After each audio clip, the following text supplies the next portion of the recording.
समर्पणामधून सुवर्ण कळस उभा राहिलेला आहे असं वक्तव्य फडणवीसांनी केलेलं आहे। तर कळस अर्पण करणं ही भाग्याची गोष्ट आहे असं शिंदे यांनी म्हटलेलं आहे। आज आळंदीमध्ये हा कार्यक्रम पार पडला।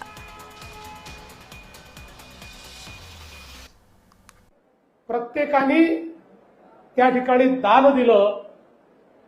मी तर असं म्हणेल याला दान म्हणणं योग्य नाहीये, हे आपलं समर्पण आहे। प्रत्येकाने आपापलं समर्पण दिलं आणि त्या समर्पणातनं हा सुवर्ण कलश या ठिकाणी उभा राहिला। आणि या समर्पणामध्ये कलशाचं काम हे आमच्या शिंदे साहेबांनी केलं, हे देखील अत्यंत महत्वाचं आहे।